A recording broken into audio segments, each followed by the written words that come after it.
કયું ચેપ્ટર ભણતા હતા આપણે? સાંસ્કૃતિક વારસાનું જતન અને સંરક્ષણ કરવું એ આપણી બધાની નૈતિક ફરજ છે. કારણ કે દેશનું ગૌરવ કહેવાય. લોકો વિદેશથી અહીંયા આવે છે તો આપણા દેશ વિશે કંઈક જાણવા માટે આવતા હોય, બરોબર છે? તો એ માટે આપણો ઇતિહાસ ભવ્ય છે. કારણ કે ઘણી બધી વિદેશી પ્રજાઓ ભારતની અંદર આવી હતી અને જે પ્રજાઓ ભારતમાં આવી એ બધી પ્રજાઓ પોતાની સાથે પોતાની કંઈક ને કંઈક રૂઢિઓ છે, પોતાની કંઈક ને કંઈક સંસ્કૃતિઓ છે, બરોબર છે, પોતાના કંઈક ને કંઈક ધર્મો છે. આ બધી વસ્તુઓ ભારતમાં લાવી. ભારતની પ્રજાએ દરેક લોકોને આવકારી છે. અમુક પ્રજાઓ તો ભારતમાં આવી અને ભારત સાથે ભારતના લોકો સાથે શું થઈ ગઈ? ભળી ગઈ છે, બરોબર? તો એ લોકોએ પોતાના ધર્મ છે, પોતાના રીતિ રિવાજ છે, પોતાની સંસ્કૃતિ છે, એ બધા લાવ્યા અને એને કંઈક ને કંઈક પોતાની સૂઝથી, પોતાની સમજદારીથી કંઈક ને કંઈક સ્થાપત્યનું નિર્માણ કર્યું. હવે એ લોકો તો સ્થાપત્યનું નિર્માણ કરીને વયા ગયા, પણ આપણને એ વારસો સોંપતા ગયા, બરોબર છે? તો એ વારસાને કદાચ આપણે નવું કંઈક નિર્માણ ન કરીએ તો કાંઈ નહીં, પણ જે કાંઈ પણ આપણા પૂર્વજો આપણી માટે જે કાંઈ પણ મૂકીને ગયા છે એની જાળવણી કરવી એ તો આપણા ભાગમાં આવે કે ન આવે? આવે ને? તો એ માટે આખું ચેપ્ટર તમને આપ્યું છે. આમાં આપણે આ જ યાદ રાખવાનું છે, કેવી રીતે સાંસ્કૃતિક વારસાની તમે જાળવણી કરી શકો, એ માટે આપણે કેવા પ્રયત્નો કરી શકીએ, લોકોમાં જાગૃતિ કેવી રીતે લાવી શકીએ, લોકોને જે વારસાના સ્થળો નથી જોયા એ વારસાના સ્થળો જોવા માટે પ્રેરિત કેવી રીતે કરી શકીએ, બરોબર? આ બધી વસ્તુ અહીંયા છે. ચેપ્ટર કેટલા માર્ક્સનું છે? 3 માર્ક્સનું છે. તો એમની અંદરથી તમને જો આમાંથી જ કેટલા પ્રશ્ન અહીંયા લખેલા છે અને બોર્ડની એક્ઝામમાં જશો તો તમને આમાંથી પ્રશ્ન મળશે જ. તે સમજાય છે? તો આપણે કાલ કેટલા પ્રશ્નોની ચર્ચાઓ કરી? તો એની અંદર 1952માં વન્યજીવને લગતું શું છે? બોર્ડની સ્થાપના થઈ. 1958 ની અંદર શું થયું? વન્યજીવને લગતો કાયદો. હા, જો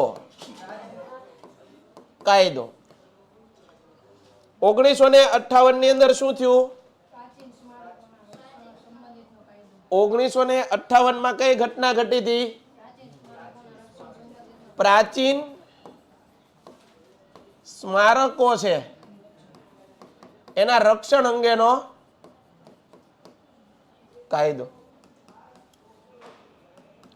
1883 ની અંદર આ પ્રશ્ન પૂછાય છે જોડકામાં અથવા તો ગમે ત્યાં પૂછાય, આપણને આવડવો જોઈએ. મુંબઈ પ્રાકૃતિક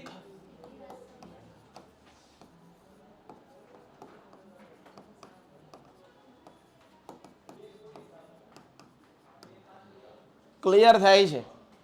હા કે ના? આગળ જોઈએ. પછી આપણે જોયું હતું પ્રાકૃતિક વારસાના અમુક અગત્યના સ્થળો. એની અંદર એલડી ઇન્સ્ટિટ્યૂટ ઓફ ઇન્ડોલોજી એટલે કે લાલભાઈ દલપતભાઈ સંગ્રહાલય. આ સંગ્રહાલય ક્યાં આવેલું છે? અમદાવાદમાં. ક્યાં આવેલું છે? આ બંને એક જ છે, અમદાવાદ.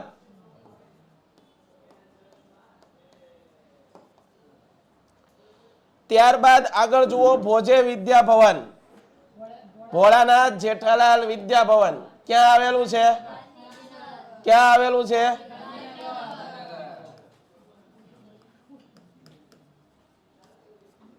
હેમચંદ્રાચાર્ય ગ્રંથાલય અથવા આપણે ભાષામાં કહીએ તો લાઇબ્રેરી ક્યાં છે? પાટણમાં. મહાવીર જૈન આરાધના કેન્દ્ર કઈ જગ્યાએ આવેલું છે? કઈ જગ્યાએ આવેલું છે? કયા?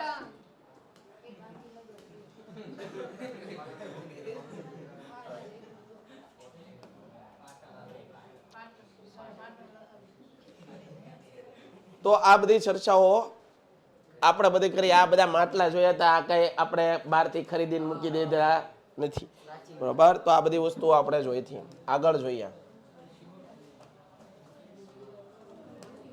જે લોકો પાછળ વાતું કરે છે એ લોકો હમણાં બહાર નીકળવાના છે આજે, બરોબર છે. મારે ધ્યાનમાં આવતાની વાતો કરતા આવે.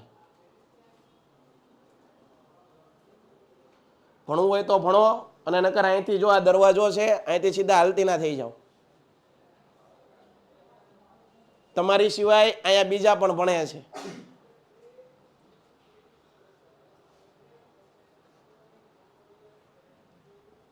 આપણા દેશમાં નવી દિલ્હી ખાતે રાષ્ટ્રીય સંગ્રહાલય, દેશની રાષ્ટ્રીય રાજધાની કઈ? દિલ્હી. તો રાષ્ટ્રીય સંગ્રહાલય ક્યાં આવેલું હોય? રાષ્ટ્રીય સંગ્રહાલય ક્યાં આવેલું હોય?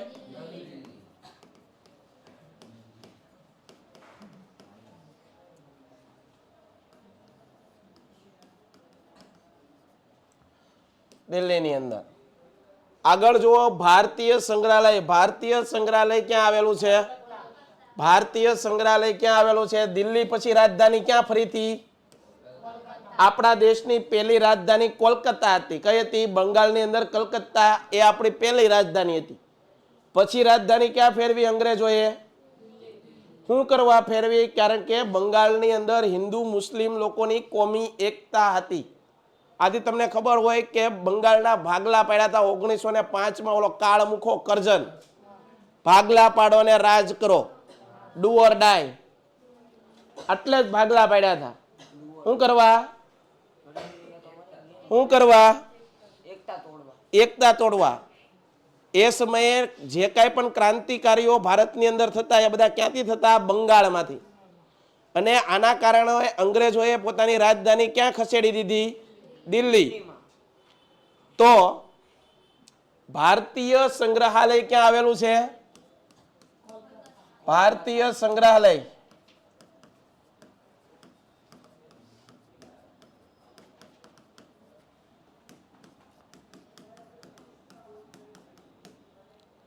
ત્યારબાદ છત્રપતિ થઈ ગયા મહારાષ્ટ્રમાં. છત્રપતિ શિવાજી છાપામાર યુદ્ધ માટે જાણીતા, બરોબર. તો એ કઈ કઈ જગ્યાએ થઈ ગયા? મહારાષ્ટ્રમાં. તો એ ક્યાં આવેલું છે? આ સંગ્રહાલય ક્યાં આવેલું છે? મુંબઈ નો હોય, નામ લખી તો મહારાષ્ટ્ર ખોટું પાડે? ખોટું પાડે? ખોટું ન પાડે. મહારાષ્ટ્રમાં જ મુંબઈ. હાલો, પ્રિન્સ ઓફ વેલ્સ મ્યુઝિયમ એ ક્યાં આવેલું છે? એ પણ ત્યાં. હૈદરાબાદ ખાતે સાલારગંજ સંગ્રહાલય આવેલું છે. ભોપાલ ખાતે રાષ્ટ્રીય માનવ સંગ્રહાલય. માનવ સંગ્રહાલય ક્યાં આવેલું છે? મધ્યપ્રદેશના ભોપાલ. આ ભોપાલ નામનું શહેર ક્યાં આવેલું છે? મધ્યપ્રદેશમાં. વડોદરા ખાતે પિક્ચર ગેલેરી છે. વડોદરાના રાજા મહારાજા સયાજીરાવ ગાયકવાડે ખૂબ બધા સારા એવા આપણા ગુજરાતની અંદર સ્થાપત્યનું નિર્માણ કરાવ્યું. અને વડોદરાની અંદર ઘણી બધી વસ્તુ જોવા જેવી છે, બરોબર છે. લક્ષ્મી વિલાસ પેલેસ ગુજરાતનો સૌથી મોટો અને ભવ્ય પેલેસ છે. લક્ષ્મી વિલાસ પેલેસ એ વડોદરામાં આવેલો છે, બરોબર છે. તો આ વડોદરાની અંદર પિક્ચર ગેલેરી આવેલી છે, બરોબર. તો અહીંથી તમને પ્રશ્ન 1 માર્કનો પૂછી શકે. કયું સંગ્રહાલય ક્યાં આવેલું છે? બરોબર. તો રાષ્ટ્રીય સંગ્રહાલય ક્યાં છે? દિલ્હીમાં. માનવ સંગ્રહાલય પૂછાય એવું છે. માનવ સંગ્રહાલય ક્યાં આવેલું છે? મધ્યપ્રદેશના ભોપાલ. પછી કોલકાતાની અંદર કયું સંગ્રહાલય આવેલું છે? ભારતીય સંગ્રહાલય. પ્રિન્સ ઓફ વેલ્સ બહુ પ્રખ્યાત છે. પ્રિન્સ ઓફ વેલ્સ એ બહુ જ અગત્યનું છે. તો એ ક્યાં આવેલું છે? મહારાષ્ટ્ર, મુંબઈની અંદર. હવે છત્રપતિ શિવાજી ક્યાં હતા? ક્યાંના હતા? મહારાષ્ટ્રમાં થઈ ગયા. તો મહારાષ્ટ્ર, મુંબઈમાં. ત્યાં મોટું સ્ટેચ્યુ છે એનું, છત્રપતિ શિવાજીનું, બરોબર. તો એ યાદ રાખજો. ત્યાં બધા મરાઠા લોકોનું બહુ પ્રભુત્વ છે. પેલા આપણું ગુજરાત છે એ પણ મેં કાલે જ તમને કીધું હતું, એ બૃહદ મુંબઈનો ભાગ હતો. ગુજરાત જેવું કઈ અલગ હતું નહીં, બરોબર. આગળ વધીએ. તો જો મ્યુઝિયમની અંદર આવી બધી વસ્તુઓ છે એનો સંગ્રહ કરેલો હોય છે, બરોબર છે. અને નીચે બધી વસ્તુ વિશે માહિતી લખેલી હોય છે. એ માહિતીઓ તો કોક જ વાંચતા હોય છે, બાકી બધા તો આમ કરીને આટા મારતા મારતા આમ કરીને એ મજાના નીકળી જતા હોય છે બહાર, બરોબર છે. કારણ કે આપણા પ્રવાસ આવા જ હોય છે. બાકી તમે ક્યારેક વિદેશી લોકો જે બહારથી આવે ને એને જોજો તમે, એક એક વસ્તુના બધા એંગલથી ફોટા પાડશે, પછી એના વિશે માહિતી લેશે, ગાઈડ રાખશે, કેટલી બધી માહિતી આપણા દેશ વિશેના લઈ અને એ જશે. અને આપણે જઈએ તો શર્ટના 2-4 બટન ખુલ્લા હોય, બરાબર, આવી રીતે માવો ખાતો ખાતો આમ ત્યાં માતો મારો મારો વયો નીકળીને હાલતો થઈ જાય. આ આપણી સંસ્કૃતિ. આપણા દેશનું ગૌરવ આમ ઘટ્યું છે. તમે જે જગ્યાની મુલાકાત લ્યો છો એ વિશે કંઈક તમારે જાણવું જોવે, એવી તો ભાન હોવી જોઈએ કે નહીં? સમજાય છે? તો આ વસ્તુ યાદ રાખજો. તમે આગળ જોઈએ. આપણા વારસાના જતન માટે આપણી ભૂમિકાનું વર્ણન કરો. ભાઈ, આપણી તો ઘણી બધી ફરજ છે, પણ એ ફરજ નિભાવીએ તો થાય, વાતું કરવાથી થશે નહીં. ઘણા ભાવનગરની અંદર ઘણા સ્થાપત્ય, ક્રેસન્ટ આગળ ગાંધી સ્મૃતિ લ્યો, ઓલો ટાવર છે એ એક પ્રકારનું સ્થાપત્ય જ છે, કાંઈ ઠેકાણું છે? આ આગળ જ તે આપણે હલુરિયાના ચોકમાં આ મોટું સ્થાપત્ય જ છે ને. હા, એ શું છે? સ્થાપત્યનું સ્થળ જ છે. કોઈ કરેશ દેખરેખ, કરેશ કલર બલર, બસ. તો આ બધી જે ધરોહરો છે એનો આપણે રક્ષણ કરવું એ આપણી બધાની ફરજમાં આવે છે. બરોબર છે? આપણો વારસો એ આપણા દેશની અને લોકોની ઓળખનો અરીસો છે કે આપણા પૂર્વજો આવું જીવન જીવીને ગયા. હવે એ બધું નષ્ટ થઈ જાય તો આપણે આપણી આવનારી પેઢીને દેખાડશું હું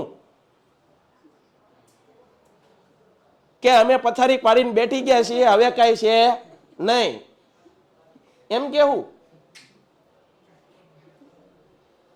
આપણી આવનારી પેઢીને કાંઈક દ્રષ્ટાંત આપીએ કે એવું આપણે કાંઈક કરવું તો પડશે ને, હા કે ના? તો આ બધા વારસાનું જતન કરો. તમે કાંઈ નવું નિર્માણ કરો એવું નથી દેશને આશા તમારી આગળ. કરો તો વેલ એન્ડ ગુડ છે, સારી વાત છે, પણ ન કરો તો આ જે છે એને તો રહેવા ગયો. ના તો લીટા કરો માં, ના તો ઉકરડો કરો માં, ત્યાં જઈને જેવી હોય વસ્તુઓ ઘા કરીને વૈયાઓમાં, એમ. સમજણ પડે છે કે નથી પડતું? સમજાય છે? તો આ બધી વસ્તુઓનું ધ્યાન આપણે રાખવું પડશે. તમે બધા હવે નાના રહ્યા નથી.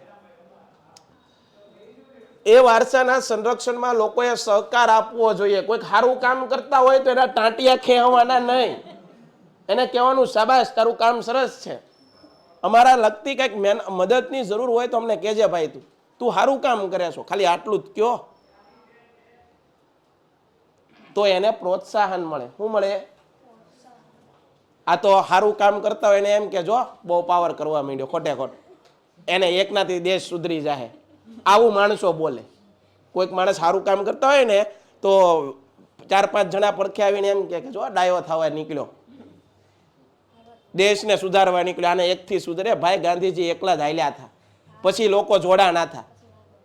અને જ્યારે પણ તમારી લક્ષ્ય મોટું હોય ને ત્યારે લોકો દાંત કાઢે તમારા. તમારે સમજી લેવાનું, જ્યારે પણ તમારા સંઘર્ષના દિવસો હોય, આ અત્યારે તમારા દિવસો કેવા છે? સંઘર્ષના. અને જ્યારે પણ તમારું લક્ષ્ય મોટું હોય, સપનું મોટું હોય, ત્યારે તમારી હસી ઉડાવનારા તમને મળશે અને મળશે. તો ત્યારે ગભરાઈ નહીં જવાનું, ત્યારે બોલવાનું નહીં, મૂંગું રહેવાનું, ચૂપ રહેવાનું. મોટું સપનું હોય એ દરેક લોકોની હસી ઉડાવી છે દુનિયાએ. આ ઇતિહાસ છે. જે લોકોએ મોટા સપના જોયા છે એ લોકોના દાંત કાઢ્યા છે બધાએ. શું કર્યું છે? દાંત કાઢ્યા છે, એની મજાક કરી છે, મશ્કરી કરી છે, પણ ઇતિહાસ એવા લોકોએ જ બનાવ્યો છે આપણા દેશમાં. સમજાય છે? તો તમારે સમજી લેવાનું, મારું લક્ષ્ય, મારું સપનું મોટું છે ને લોકો દાંત કાઢે તો સમજી લેવાનું તમે સાચા માર્ગ ઉપર છો. શું સમજવાનું? હું સાચી મહેનત છે મારી, ગમે ત્યારે હું આમાંથી સફળ થઈશ. ભલે બધા દાંત કાઢે, અત્યારે હું ચૂપ રહીશ, બાકી એકવાર હું સફળ થઈ જઈશ પછી લોકોને એને આપોઆપ જવાબ મળી જશે. સમજાય છે? તો આવું યાદ રાખવાનું. શિક્ષકોએ શાળાઓમાં અને અધ્યાપકોએ કોલેજમાં વિદ્યાર્થીઓને વર્ગખંડમાં ભારતના ભવ્ય વારસાનો પરિચય આપો. ગળા તૂટી ગયા. પરિચય તો અમે આપીએ છીએ, અમારા વિદ્યાર્થીઓ બેઠા છે, ઓનલાઈન જોવે છે, ગળા ફાડીને કહીએ છીએ આપણા વારસાનું જતન કરજો ભાઈ.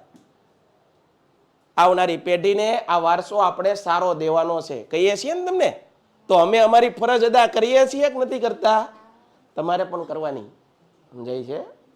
બસ. લોકોએ આપણા રાષ્ટ્રીય સ્મારકો, ઐતિહાસિક સ્થળો, પુરાતત્વીય અવશેષોને ઓળખવા જોઈએ. તેમના સંરક્ષણમાં મદદરૂપ બનવું જોઈએ. લોકોએ વારસાના સ્થળોની એક સૂચિ તૈયાર કરવી જોઈએ. સૂચિ એટલે અનુક્રમણિકા, કે ભારતની અંદર કેટલા સ્થળો છે, કઈ કઈ જગ્યાએ આવેલા છે, ક્યારેક અવસર મળે, ક્યારેક સમય મળે, ક્યારેક ફરવા જવાનું થાય તો આવા સ્થળોની 2-4 સ્થળોની મુલાકાત લઈશું અમે. સમજાય છે? આવી સૂચિ તૈયાર કરવી જોઈએ. સ્થાનિક કક્ષાએ શાળા, કોલેજો, બિનસરકારી સંસ્થાઓ ઐતિહાસિક સ્થળોનો પ્રવાસ, વક્તવ્યો, એટલે કે દાખલા તરીકે તાજમહેલ છે તો તાજમહેલ વિશે છોકરાઓને સમજાવો. બરોબર? એટલે આપણે ટેક્સ્ટ બુકમાં પાઠ આપ્યા બધા, નકર છોકરા હાથે સમજે એવા છે નહીં. એટલે આને સિલેબસમાં નાખો તો સમજ છે, મજબૂરીમાં. બાકી સમજવાનો કોઈને શોખ થતો હવે નથી. આપણને વિદેશનું બધું જાણવાની મજા છે અત્યારે, આપણા દેશ વિશે કોઈ જાણવું નથી. ચર્ચા સભાઓ યોજી વારસાના મહત્વની સમજ આપી, લોક જાગૃતિ અને સભાનતા કેળવી. તમારા શાળા કોલેજોની અંદર પ્રોજેક્ટ બનાવે. અત્યારે તમારે નથી બનાવવાનો, પણ આવા નાના ધોરણ હોય, 8મું 9મું 10મું, તો અત્યારે ભણવાનું. બાકી 8મું 9માના વિદ્યાર્થીઓને શું કહેવાય કે આવા પ્રોજેક્ટ બનાવો. તમારા સ્કૂલની અંદર વર્ગખંડની અંદર જે તે સ્થળ અને એના વિશે માહિતી ભેગી કરો. છોકરાઓમાં શું જાગે? એક ઉત્સુકતા જાગે, એનો મગજ છે એ બ્રાઇટ બને. આગળ જોઈએ. તેથી સ્મારકોને નષ્ટ ન થાય, તેમની તોડફોડ ન થાય, ચોરાઈ ન જાય, તેની સંભાળ રાખવાની પવિત્ર ફરજ મારી અને તમારી બધાની, આપ સૌની શું છે. પ્રાચીન અને મધ્યકાલીન પ્રખ્યાત તળાવો, સરોવરો, કુવા, વાવ, કુંડ, ઝરણા, જરા એટલે ભાઈ તળાવ જેવું જ કહેવાય હો, પણ નાનું તળાવ કરતા એને જરો કહેવાય, વગેરેની વર્ષા ઋતુ દરમિયાન ખાસ કાળજી લેવી જોઈએ. થોડાક સમય પહેલા અમે ગોતમેશ્વર ગયા હતા, સિહોર. અને ગોતમેશ્વર આગળ એક બ્રહ્મકુંડ છે, સિદ્ધરાજ જયસિંહે બનાવેલો. હવે એનો ઇતિહાસ એવો છે, ઘણા લોકોને ખબર છે, તમને ચામડીના રોગ થાય, આમ ડાઘા પડી જાય સફેદ, એને કરોળિયો અથવા તો કોઢ એવું કહેવાય. તો મારા ફાધર છે એને થોડાક ગળાના ભાગે થયેલા, અને એને કોઈકે કીધેલું કે આ કુંડની અંદર તમે એનું પાણી છે, કોને ખબર કઈ રીતનું, એક કુંડનું પાણી છે એ તમે એની લગાડો તો એનાથી સારું થઈ જાય, એમાં સ્નાન કરો તો. એટલે એકવાર અમે ફ્રી હતા, મારા પપ્પા કે હાલતો ભાઈ ગાડી હાકી કે આપણે જવું છે. આનો ઇતિહાસ છે કે સાચું છે કે આપણે એટલી બધી દવા કરાવી સારું થતું નથી, જોઈએ તો ખરી. તે ગયા ના, પણ એ કુંડમાં નાવું કેમ? આટલી બધી ગંદકી. સમજાય છે? આપણને લાગે જ નહીં આ સિદ્ધરાજ જયસિંહ આવી મહેનત હું કરવા કરી, છતાં પણ ન્યાય એનું આખું લખેલું હતું, લખાણે હતું, પણ ઝાખું. બરોબર છે? અને એનો ઇતિહાસ પણ છે. પછી મારા પપ્પાને તમે થોડુંક કહો ભાઈ આમાં ભાઈ પડાય નહીં, અંદર બહાર થોડુંક પાણી લઈને લગાડી જુઓ, બરોબર છે, બાકી આમાં નવાય નહીં. પાણી કેટલું ગંદુ છે. અને લગાડ્યું, અને 2-4 વાર પાણી થોડુંક ભરીને આવ્યા ને લગાડ્યું, એનાથી ફેર પડ્યો ભાઈ. આ મારી દેખીતો મેં જોયેલો અનુભવ છે મારા ફાધર ઉપર. તો આવા બધા સ્થળો હતા અને છે. તમે જોજો ક્યારેક, સિહોર તો ક્યાં આઘું છે, બરોબર? ક્યારેક વેકેશનની અંદર સમય મળે તો જાજો સિહોરમાં. ના બ્રહ્મકુંડ આવેલો છે, સિદ્ધરાજ જયસિંહે બનાવ્યો હતો, અને એને આવો રોગ હતો ને એને મટી ગયો હતો. સમજાય છે? તો દરેક સ્થળ હોય ને એની સાથે કંઈક ઇતિહાસ હોય. શું હોય? ઇતિહાસ હોય. બરોબર છે? પણ એ જાણવાનું આપણે ચૂકી ગયા છીએ. શું કરી છે? ચૂકી ગયા. આપણે વિશ્વાસ નથી. ધોળકાનું મલાવ તળાવ, પાટણની રાણકી વાવ, અડાલજની વાવ, ચાંપાનેર કૂવો, મહેમદાબાદનો ભમરિયો કૂવો, જૂનાગઢનો નવઘણ કૂવો વગેરે વર્ષા ઋતુ દરમિયાન પ્રાચીન સ્મારકોની જેમ જ જળવાય તેનું ધ્યાન સૌએ રાખવું પડશે. સરકાર દ્વારા જળવાતા સંગ્રહાલયો, વ્યક્તિગત કે ખાનગી સંગ્રહાલયોમાં સંગ્રહિત થયેલી આપણા વારસાની મૂલ્યવાન ચીજ વસ્તુઓ ચોરાઈને દેશમાં કે વિદેશમાં જતી ન રહે તેની લોકોએ સાવધાની રાખવી. એક બંધારણીય મૂળભૂત ફરજ તરીકે દેશના બધા નાગરિકોએ આપણા વારસાના સંરક્ષણની પવિત્ર ફરજ અદા કરવી જોઈએ. જો આ નહીં કરીએ તો પાપ લાગશે. શું લાગશે? પાપ લાગે. આપણા દેશનું રક્ષણ આપણે બધા યુવાનોએ કરવાનું છે. મેં તમને કીધું હતું વિશ્વનો સૌથી યુવા દેશ ઇન્ડિયા છે. તો આવી બધી જાગૃતતા આપણા સૌમાં હોવી જોઈએ. આગળ જોઈએ.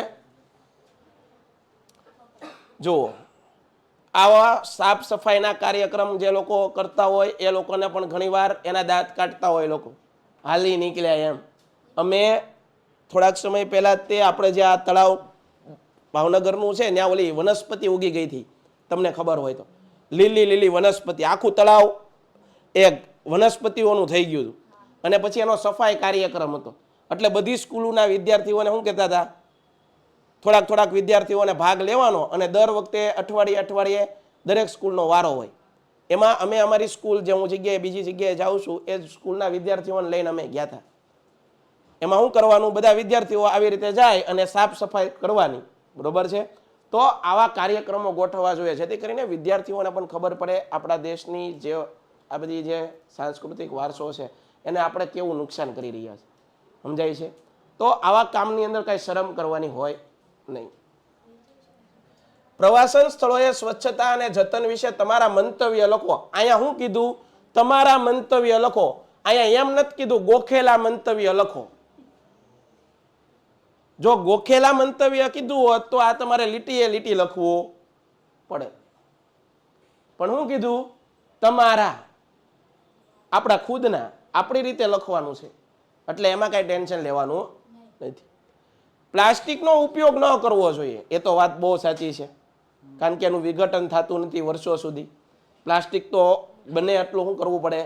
ઓછું જ ઉપયોગ કરવો પડે. કચરો ગમે ત્યાં ન ફેંકવો. બહુ ફેંકવાનું મન થાય તો પોતાના ઘરમાં ફેંકવો એટલે જવાબ મળી જાય. બહુ મન થાય કે મારે કચરો ફેંકવો હશે તો આપણા ઘરમાં ઓલી જે કચરાની ડોલું ભેરી હોય એ આમના શું કરી નાખવાનું? ઠલવી દેવાની અને પછી બેહવાનું વચ્ચે. ગમશે તો તમારા દેશને કેમ પોહાય, સમજાય છે? હા. નાનો મોટો બધો જ કચરો કચરા પેટીમાં જ ફેંકવો જોઈએ. ઐતિહાસિક સ્મારકો પણ બિનજરૂરી લખાણ, જો આવું પણ કેવું પડે આપણા દેશના પાઠ્યપુસ્તકમાં, શરમજનક વાત છે. જે જરૂરી નથી એવું લખાય નહીં ના, જે આપણને શોભે નહીં, આપણા મા બાપના સંસ્કાર હલકા પાડે એવી વસ્તુ ઐતિહાસિક સ્થળોએ લખવી જોઈએ નહીં.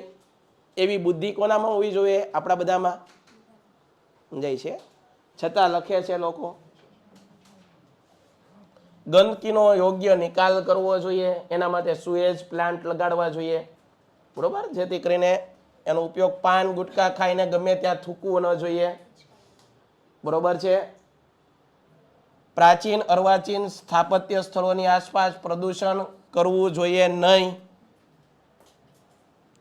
ઐતિહાસિક મહત્વ ધરાવતા તળાવો, સરોવરો, વાવ, કુવા, કુંડ વગેરેની વર્ષા ઋતુ દરમિયાન કાળજી લેવી, સાફ સફાઈ કરી અને વ્યવસ્થિત પછી વરસાદનું પાણી આવે તો એને ભરાવા દેવું, સમજાય છે?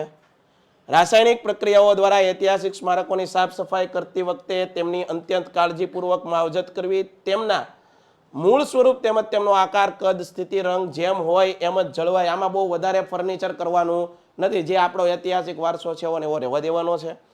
દેશ વિદેશથી જે લોકો પ્રવાસીઓ આવે એ બીજી વાર આવે એવી રીતે ભારતના લોકોએ વર્તન કરવું, એની હળિયું કરવી નહીં, જેથી કરીને આપણા દેશના ટકા મૂકીને વયા જાય કે હાર હવે અમને હરખી રીતે રહેવા ન દીધા, લોકો અમે જ્યાં જઈએ એને અમારી હળી કરે છે.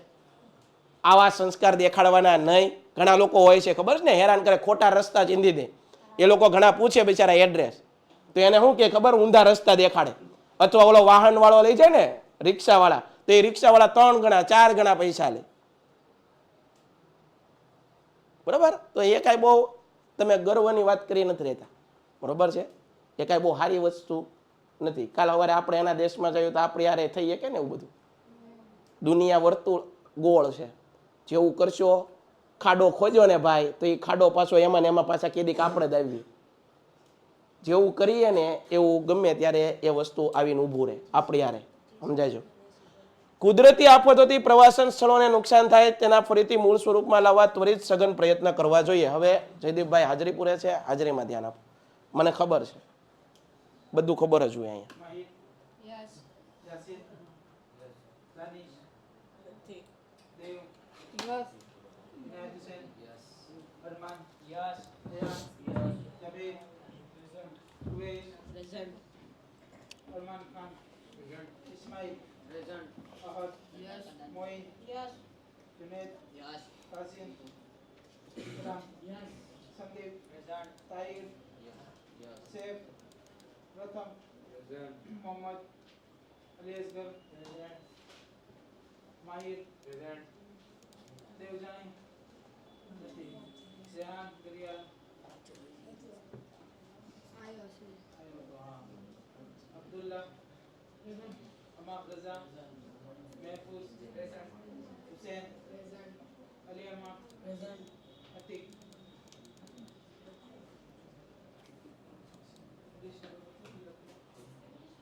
હવે અહીંયા ધ્યાન આપો, એક કોમેન્ટ આવી છે કે સર રેકોર્ડર લેક્ચર જે છે આપણે લઈએ છીએ એ જોતા હોય તો શું કરવાનું? એના માટે ભાઈ તમે કોન્ટેક્ટ નંબર આપેલો છે, કોન્ટેક્ટ નંબરમાં ફોન કરીને તમારો પ્રશ્ન રજૂ કરો, બરોબર છે?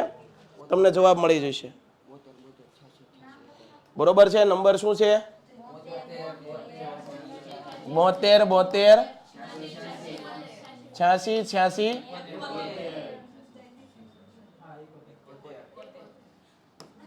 તો આ કોન્ટેક્ટ નંબર ઉપર તમે કોલ કરો એટલે તમને એ વિશેની તમામ માહિતી મળી જશે. આગળ જોઈએ.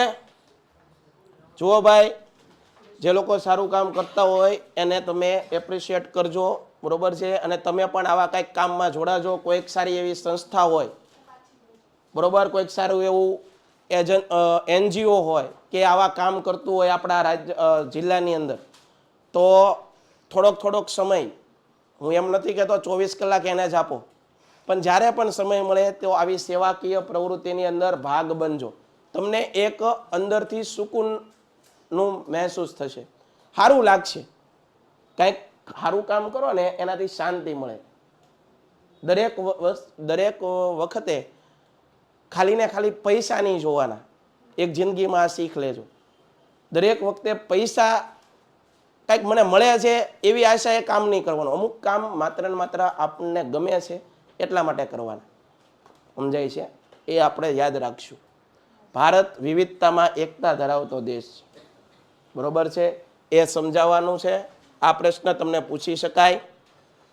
જો આવી રીતે બધા હળી મળીને રહે તો આપણો દેશ કેવો સરસ મજાનો લાગે, બરોબર છે? આવી રીતે જ રહેવું જોઈએ, બરોબર છે? કોઈક ચડાવે એમ ચડી ન જવાય, બરોબર છે? આવા દુનિયામાં ઘણા લોકો છે જેનું કામ માત્ર ને માત્ર હળગાવવાનું છે. ટાઢું પાડવાવાળા ઓછા છે, ફાયર બ્રિગેડનું કામ કરવાવાળા ઓછા છે દુનિયામાં, બરોબર? હળગાવવાવાળા જાજા છે. કોઈકની વાતમાં ક્યારેય આવી જવું નહીં. સમજાય છે? તો આ બધી વસ્તુ આપણે શીખવાની. ખાલી ને ખાલી ભણવાથી મતલબ નહીં રાખવાનો, બીજું પણ ઘણું શીખવાનું છે તમારે લાઈફમાં. ભારત દેશની વિવિધતામાં જ વિશ્વમાં તેની આગવી ઓળખ છે. ભારતની અંદર વિવિધ જાતિઓ છે, જ્ઞાતિઓ છે, અલગ અલગના રીતિ રિવાજો, દરેક જાતિઓના રીતિ રિવાજો છે, એના તહેવારો છે, એના પહેરવેશ છે, આ બધું અલગ અલગ છે. ભાષાઓ પણ અલગ બોલાય છે દરેક પ્રદેશમાં. ધર્મ સંપ્રદાયોને પોતાનામાં સમાવીને ભારતે વસુદેવ કુટુંબકમ, વિશ્વ એક પરિવાર છે એવી ભાવના સાકાર કરી છે. સમગ્ર દુનિયામાં એક વિશાળ કુટુંબ છે એવી ભાવના ભારતમાં વેદકાળથી પ્રચલિત છે. ભારત પ્રાચીન સંસ્કૃતિને સમાજમાં સમન્વય સહિષ્ણુતાના બી વાવ્યા છે, જેમાંથી આજે વિશાળ એક વટવૃક્ષ બન્યું છે. તો આ બધી બાબતો આપણે જો કયું યહૂદીઓનું,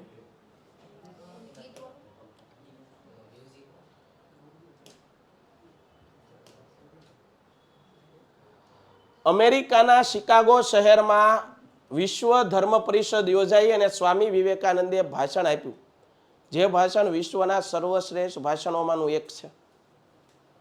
મેં તમને એકવાર વાત કરી હતી કે સ્વામી વિવેકાનંદ જ્યારે ભારતની અંદર લોકોને જાગૃત કરતા હતા, ભાષણ આપતા હતા, ત્યારે લોકો સાંભળવા આવતા નહીં.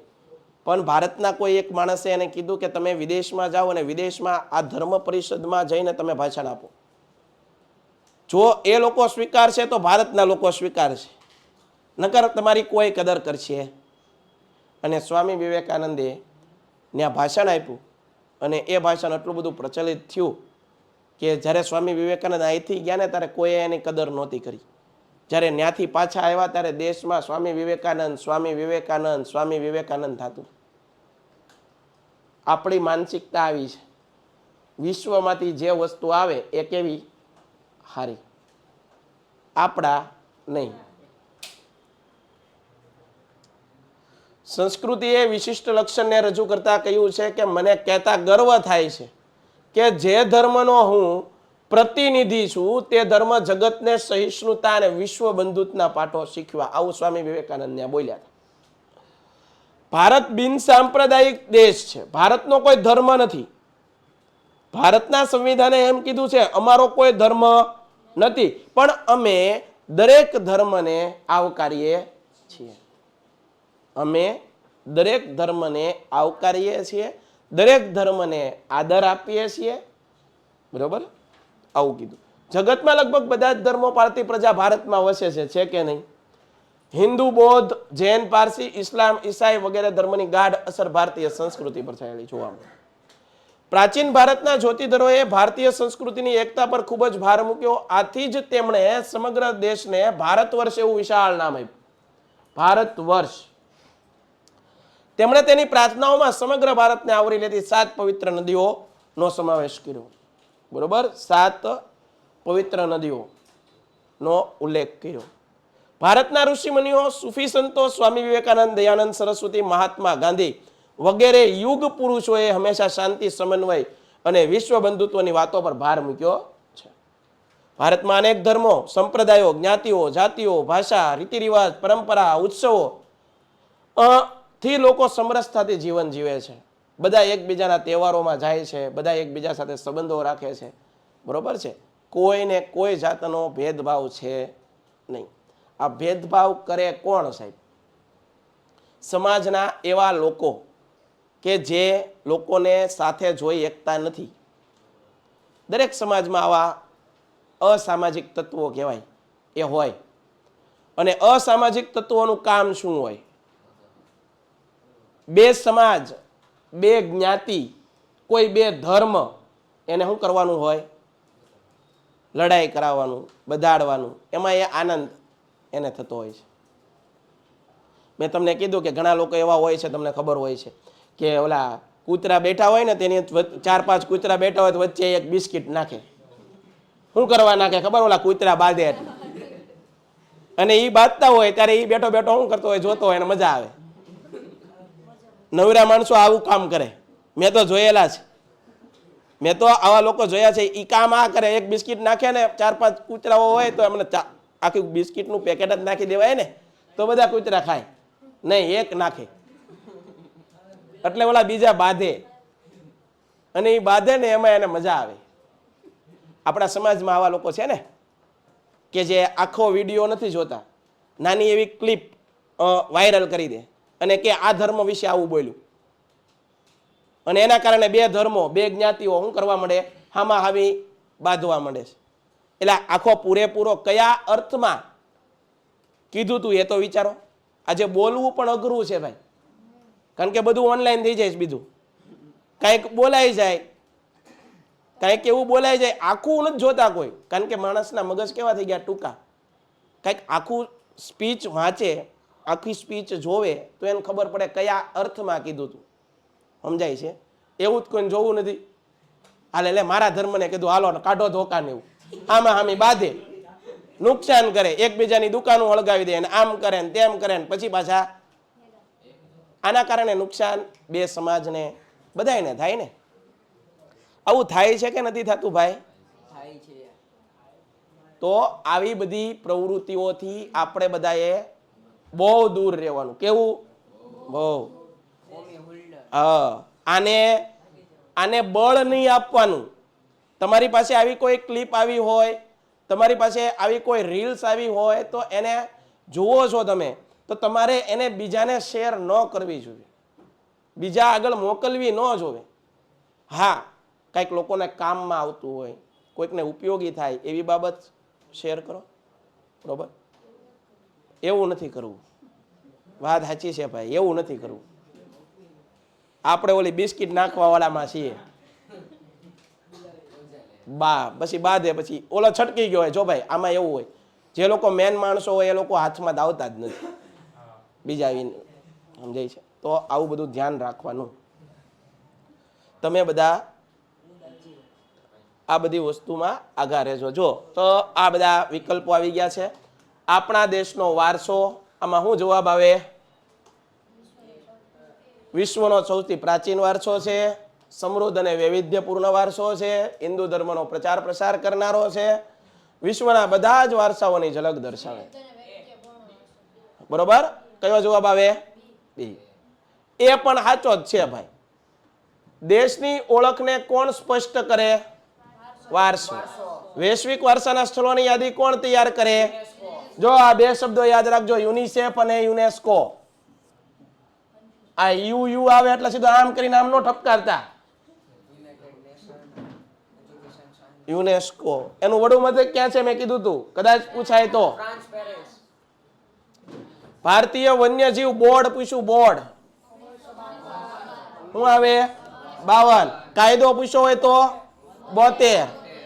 આ પૂછો જ છે, હું પૂછો હોય તો આ જો આવ્યો. વન્યજીવોને સંરક્ષણ કરવા માટે સ્થાપેલી સૌથી જૂની સંસ્થા. તારીખ બોલો, આ તો આખું ગામ વાત છે. તારીખ તારીખ તારીખ પે તારીખ, તારીખ પે તારીખ આપો. 1883. મજા આવે ને? આવડે પછી જો આવું ઘૂંટવાની મજા આવે. આવડે તો, નકર તો એ બેઠો હોય નિમાણો થઈને આમ કરીને આમ આમ કરે, માથું હલાવે, આમ ઘડીક પાછળ જોવે ને, કાંઈ તને કોઈ નહીં કે. એ બધું ભૂલી જા. પડખે એવો જ આવે આપણી હારવાર, મસ્ત જોરદાર. આપણી પડખે આપણે એવું વિચારીને જઈએ કોઈ ખારો માણા આવે તો ભાઈ એ આપણી જેવો જ હોય, જોરદાર. ભગવાન બધું ઉપરથી ગોઠવી જ નાખેલું હોય કે અહીંયા મહેનત નથી કરી. આની 4-5 બેન્ચ આજુબાજુ કોઈ એવો માણા ન મૂકતા હારો. બધા એનીથી ડેન્જર જ હોય. ઘણા કોકનું જોઈને ખોટું લખીને આવ્યો, ખોટું જ હોય. આવું નહીં કરવાનું ભાઈ, આવું કરતા નહીં. જેટલું આવડે એટલું લખવાનું, વ્યવસ્થિત રીતે લખો પેપર. પેપર લખતા શીખજો. પહેલાં તો એ છે, અત્યારે લખવું જ નથી ગમતું. તમને બધાને આવડે છે, મને આમાંથી ખબર છે અડધાને બધું આવડે છે, પણ લખવાની આળસ છે. ઘણા લોકો એવા છે, મને ખબર છે, લખવાની એકદમ આળસ છે. તમે કેવી રીતે પેપર લખશો? બરોબર છે? તો લખવાની પ્રેક્ટિસ કરવાની ભાઈ. વન્યજીવોને કાયદા અંતર્ગત દેશના વિભિન્ન ભાગોમાં શાની સ્થાપના કરવામાં આવી છે ભાઈ? બરોબર છે.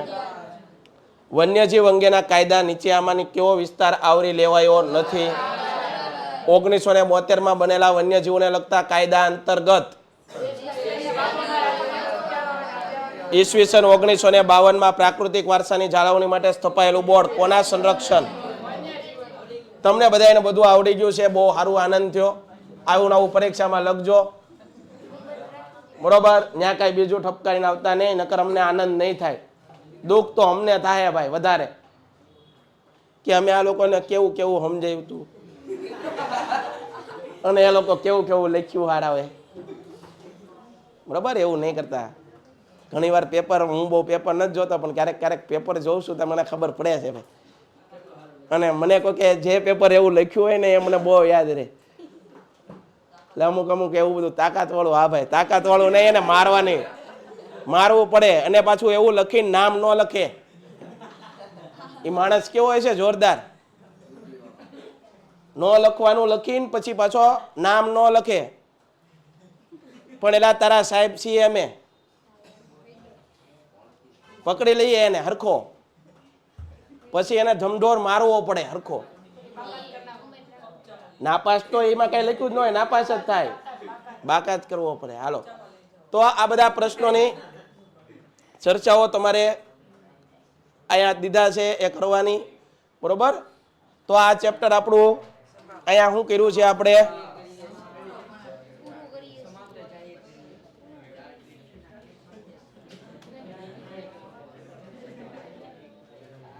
હવે પછીનું ચેપ્ટર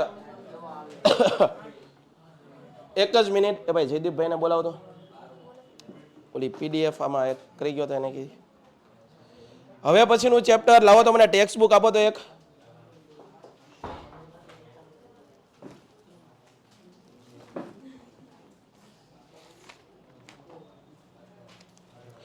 જુઓ ભાઈ 1 થી 7 ચેપ્ટર થઈ ગયા છે, 8મું થઈ ગયું છે, 9મું થઈ ગયું છે, 10મું, 11મું થયું છે,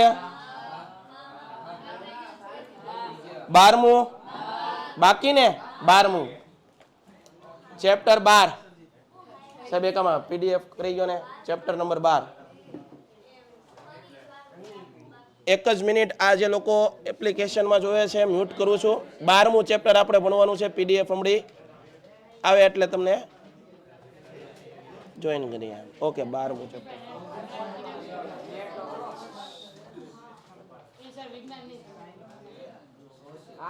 સમાજ છે 12મું ચેપ્ટર. હા 12મું પ્રશ્નોત્તર.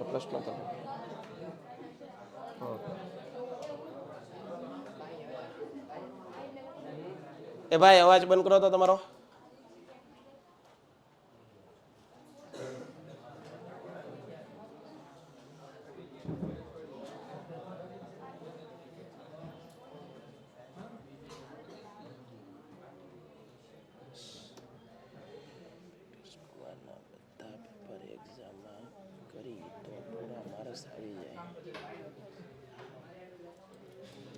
હવે જો અહીંયા એક કોમેન્ટ આવી છે કે કુમારના પેપર સેટની અંદર મેં તમને એક વિડીયો મારફતે એવું કીધું હતું કે ભાઈ આપણે જે વિભાગ એ છે, વિભાગ એ, આ વિભાગ એના 24 પ્રશ્નો છે, આપણે ક્યાંથી કરવાના.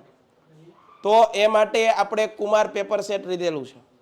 એ પેપર સેટના તમામ પ્રશ્નો છે એ એકવાર વ્યવસ્થિત સોલ્વ કરી નાખવાના.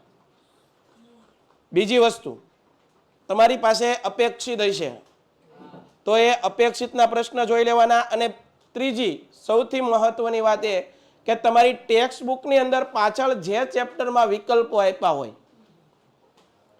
આ મોસ્ટ આઈએમપી જે હવે કહું છું ને એ ખાસ યાદ રાખજો. લોકો અત્યારે બીજા સાહિત્ય પાછળ દોડે છે અને દોડવું જોઈએ, એમાં કઈ ના નથી, પણ તમારી ટેક્સ્ટ બુકને નહીં ભૂલતા. સ્વાધ્યાયમાં જે પ્રશ્નો આપ્યા હોય, સમજાય છે, અમુકમાં વિકલ્પો પણ આપ્યા છે, અમુકમાં ટૂંકા પ્રશ્ન પણ આપ્યા છે, તો એ પાછા ભૂલવાના. પહેલા એ કરવાનું, પહેલું કામ શું કરવાનું, એ કરવાનું, બરોબર, પછી બીજું કરવાનું. આવું છે ભણાવવા, બરોબર. તો આ ધ્યાન રાખજો. હવે આજે આપણે ચેપ્ટર ભણવું છે 12મું ચેપ્ટર. કેટલા માર્ક્સનું છે તમને લખાવી દીધેલું છે. 12મું ચેપ્ટર કેટલા માર્ક્સનું છે?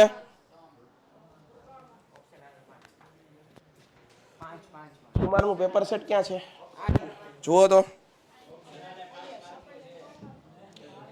ઓપ્શન સાથે કુલ કેટલા માર્ક્સનું છે? એમાં કયા વિભાગમાં પ્રશ્ન પૂછાય છે?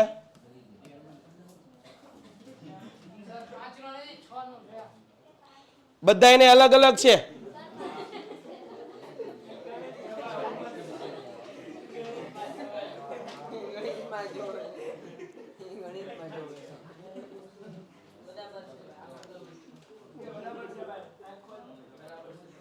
તો એનો મતલબ એવો થયો કે આપણે જે ઓલું તમને યુટ્યુબ ચેનલની અંદર વિડીયો મૂક્યો હતો, કયો પ્રશ્ન કેમાંથી છે એ તમે કોઈ નથી જોયો.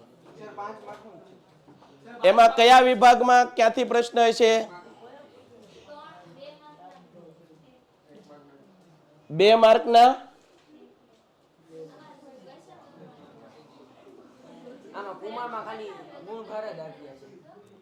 પણ આપણે વિડીયો મૂક્યો તો યુટ્યુબમાં એ કોઈ નથી જોયો? Very good. 2 માર્કના 2 પ્રશ્ન અને બીજું એક આ 24 માર્કમાંથી ગમે ત્યાં ટૂંકામાં. તો આટલું યાદ રાખવાનું. ભારત ખનિજ અને શક્તિ સંસાધનો. હા એમ સમજાઈ ગયું બેન. એ પરચુરણમાં આવી જાય. બસ આપણી ભાષામાં શું કહેવાય? પરચુરણ. એમાં શું હોય? પરચુરણમાં શું હોય? ખાલી જગ્યા હોય, વિકલ્પો હોય, ખરા ખોટા હોય, જોડકું હોય, 1 માર્કના પ્રશ્ન હોય, એ બધું. બરાબર? હા બસ અહીંયા ધ્યાન આપો. તો આધુનિક સમય ખનિજ યુગ છે. કેવો યુગ છે? આપણે આપણા દૈનિક જીવનની અંદર અલગ અલગ ખનિજોનો ઉપયોગ કરતા હોઈએ છીએ. તો ખનિજો વિશે આપણે જાણકારી મેળવી છે. ભારતના મહાન એવા એક ટૂંક સમયમાં તે નિધન પામ્યા રતન ટાટા. આ ખનિજોને ખનિજ યુગના એમ કહેવાય કે એક પિતા હતા. બરોબર? આપણા દેશના બહુ જ મોટા ઇન્ડસ્ટ્રીયાલિસ્ટ. નાની એવી ટાચણીથી લઈ અને ફાઇટર જેટ સુધીની વસ્તુ ટાટા કંપનીની હોય. નાની એવી સોય ટાચણીથી લઈને બીજી વસ્તુ છેલ્લે તો એને નમક એટલે કે મીઠું પણ બનાવ્યું. મીઠું છે મીઠું હો, આમ ખારું લાગે પણ છે મીઠું. કોઈ પણ વાનગી હોય એની અંદર મીઠું ન હોય એટલે બધું ફીકું પડી જાય. મીઠું છે તો મીઠું હે. હા તો આપણા દેશનું એ ગૌરવ હતા ભાઈ. બહુ દાન એને ડોનેટ કર્યું હતું દેશના વિકાસ માટે. બરોબર? બહુ જ સારા કામ કર્યા હતા. બરોબર? તો સારા કામ કરે અને યાદ કરે લોકો. શું કરે? યાદ કરે. જે માણસે કંઈક સારું કામ કર્યું હોય જીવનમાં એને લોકો યાદ કરતા હોય. એ આપણી સફળતા કહેવાય. પૈસા કમાવા માત્ર સફળતા ન હોય. પૈસાવાળા પાછા કમાતા હોય અને ઘણા પાછા પાછળથી ગાળવી દેતા હોય કે આ ખોટું કરીને પૈસા કમાય છે. એવું નથી. પૈસા અને પ્રસિદ્ધિ બે એક માણસ આગળ હોય એવું ન હોય. અમુક લોકો ખાલી પૈસા કમાવા માટે જીવતા હોય. બરોબર છે?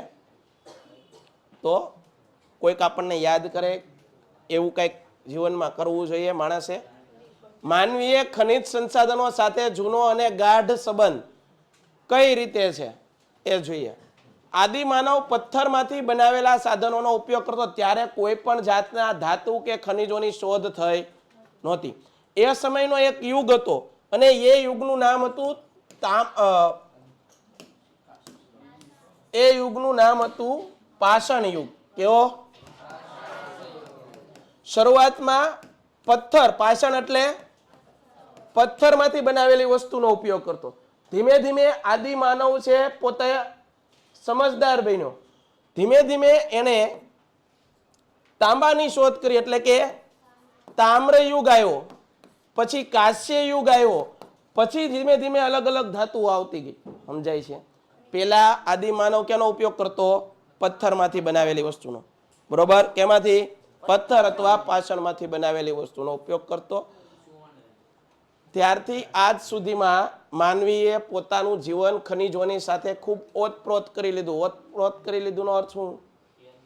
બધી વસ્તુની અંદર ખનિજોનો ઉપયોગ કરતો થયો છે આજે માણસ. નાની ટાંકણીથી માંડી અને કદાવર યંત્રો એટલે કે મોટા મોટા યંત્રો અવકાશયાનો ખનિજમાંથી બન્યા છે. માનવીના આર્થિક અને સાંસ્કૃતિક વિકાસમાં ખનિજોનો ફાળો અદ્વિતીય છે. ખનિજોના પ્રતાપે માનવ સંસ્કૃતિના કેટલાક મહત્વના તબક્કાઓ જેમ કે પાષાણ યુગ, તામ્ર યુગ, કાંસ્ય યુગ અને લોહ યુગ. આજનો સમય લોહ યુગ, લોખંડની બહુ વસ્તુઓનો ઉપયોગ છે. અને આજનો યુગ હવે પછી ખનિજ ઉપર ઉતર્યા છીએ આપણે. બરોબર છે? નવા નવા ખનિજોની શોધ થતી હોય છે. તમને પ્રશ્ન આ પૂછાય છે, આધુનિક યુગને ખનિજ યુગ કહે છે શા માટે? બરોબર પ્રશ્નને સમજો. માનવીની બધી જ પ્રવૃત્તિઓ ખનિજોમાંથી બનાવાયેલા સાધનો સંકળાયેલા છે. નાની ટાંકણીથી લઈ કદાવર યંત્રો વાહનો વગેરે શેમાંથી બને છે? ખનિજોમાંથી બને છે. ઔદ્યોગિક ક્રાંતિ થઈ એ પછી ખનિજોનું મહત્વ વધી ગયું છે. આજના તમામ વિકસિત રાષ્ટ્રો ખનિજોના વૈવિધ્ય અને સમૃદ્ધિ તથા તેના ઉપયોગ માટે આધુનિક જ્ઞાન તકનીકનો વિકાસના કારણે સમૃદ્ધ થયા છે. સાહેબ, ખનિજ એટલે શું? ખનિજ કેવી કોને? કુદરતી કાર્બનિક અકાર્બનિક ક્રિયાઓથી તૈયાર થયેલા અમુક ચોક્કસ રાસાયણિક બંધારણ. કેવું? અમુક ચોક્કસ રાસાયણિક બંધારણ ધરાવતા પદાર્થને ખનિજ કહેવાય. પૃથ્વીના પેટાળમાં અનંતકાળથી ચાલતી અજૈવિક ક્રિયાનું પરિણામ છે. લોખંડ, મેંગેનીઝ, તાંબુ, ચાંદી વગેરે ખનિજ ઘન સ્વરૂપમાં હોય. પારો, પેટ્રોલિયમ વગેરે ખનિજ પ્રવાહી સ્વરૂપમાં. કુદરતી વાયુ કયા કયા છે? સીએનજી, એલપીજી, પીએનજી, આ બધા કુદરતી વાયુઓ છે, એ વાયુ સ્વરૂપમાં છે. સમજાય છે? પીએનજી કેવું હોય? એમ, એ વાયુ હોય. કેવું હોય? વાયુ. એ પણ કુદરતી ગેસ જ છે. આ નામ સાંભળ્યું ને, તું મારી આગળ ઘણું બધું પહેલી વાર સાંભળીશ. એનું પૂરું નામ, આ ભાઈની વાત સાચી છે. પીએનજી કેવું હોય? તો એક પ્રકારનો વાયુ છે, એક પ્રકારનો કુદરતી ગેસ છે. જેમ આપણે બળતણ તરીકે ઉપયોગ કરીને એવી રીતે જેનો ઉપયોગ થાય છે. બરોબર? એલપીજી છે, આને લિક્વિફાઈડ પેટ્રોલિયમ ગેસ કહેવાય. પછી સીએનજી છે, એને કોમ્પ્રેસ નેચરલ ગેસ કહેવાય. પીએનજી છે, એને પાઇપ્ડ નેચરલ ગેસ કહેવામાં આવે છે. આ બધા પૂરા નામ છે, આગળની પરીક્ષાઓમાં પૂછાય. અત્યારે તમે આ બે યાદ રાખજો, બીજા કોઈ ટેન્શન લેતા નહીં. આમાં ટેન્શન લેવાનું નથી. આગળ જોઈએ. લોખંડ, તાંબુ, જસત, સોનું, ચાંદી વગેરે ખનિજ આગ્નેય ખડકોમાંથી, તમે 9મું ધોરણ ભણ્યા હો તો એની અંદર ખડકોના પ્રકાર આવે. અને ખડકોની અંદર રૂપાંતરિત ખડકો હોય, જળકૃત ખડકો હોય, વિકૃત ખડકો હોય, અગ્નિકૃત ખડક, આવા ખડકોના પ્રકાર હોય. બરોબર છે? તો આજે લોખંડ, તાંબુ, જસત, સોનું, ચાંદી જેવા ખનિજો કેવા ખડકોના પ્રકારમાંથી મળે છે? અગ્નિકૃત ખડકોમાંથી. કોલસો, ખનિજ તેલ, કુદરતી વાયુ, ખનિજો પ્રસ્તર ખડકોમાંથી. આરસ, સ્ટેલાઇટ, સ્લેટ, આરસ પહાણ, હીરા વગેરે ખનિજો રૂપાંતરિત ખડકોમાંથી મળે છે. હવે આ ખડકો કેવી રીતના હોય એ હું અત્યારે શીખવાડીશ નહીં, 9માં ભણી ગયા છે. આગળ જોઈએ. ખનિજોનું વર્ગીકરણ. ખનિજોનું વર્ગીકરણ મુખ્ય જુઓ તમે કેટલા રીતે થાય છે? 3 રીતે. પહેલું છે ધાતુમય, બીજું છે અધાતુમય ખનિજ, અને ત્રીજું છે સંચાલન શક્તિ માટે ઉપયોગમાં લેવાતા ખનિજ. ધાતુમય ખનિજની અંદર એક ધાતુ એવી હોય કિંમતી ધાતુમય ખનિજ,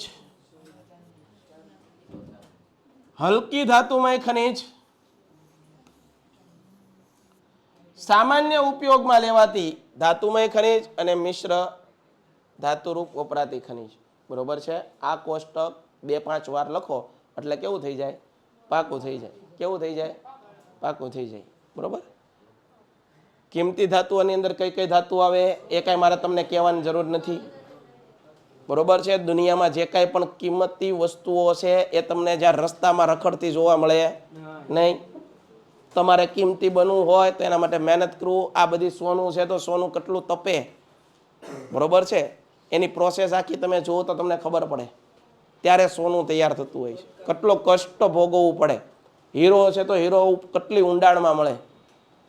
ભગવાને દુનિયામાં છે કિંમતી વસ્તુઓ છે એ સરળતાથી મળે એવી રીતે મૂકી નથી. એના માટે ઊંડાણમાં જવું પડે. ક્યાં જવું પડે? ઊંડાણમાં, ડીપમાં જવું પડે. તમારે કંઈક કિંમતી બનવું હોય, લોકો નામના તમારી માંગે કે ભાઈ નહીં ફલાણા ભાઈ છે એ આવા છે, બરોબર, તો એના માટે તમે બધા કરતાં થોડાક અલગ હોવા જુઓ. આ યાદ રાખજો. સામાન્ય ઉપયોગ આપણે બધા અત્યારે આ વસ્તુઓનો સામાન્ય ઉપયોગ કરતા હોય. લોખંડ છે, તાંબુ, સીસુ, જસત, કલાઈ, બરાબર, નિકલ. મિશ્ર ધાતુ એટલે બે ધાતુઓને ભેગી કરી અને જે ધાતુઓ બનાવે છે એની અંદર ક્રોમિયમ, મેંગેનીઝ, ટંગસ્ટન, વેનેડિયમ, બરાબર.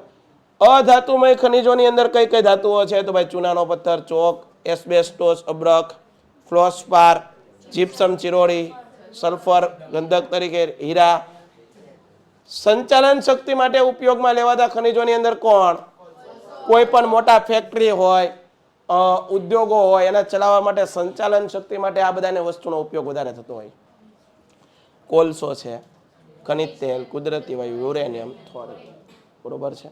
તો આ વાત કરીએ આપણે ખનિજોનું વર્ગીકરણ. બરોબર. તો આજે આપણે આટલું રાખીએ છીએ. બરોબર છે.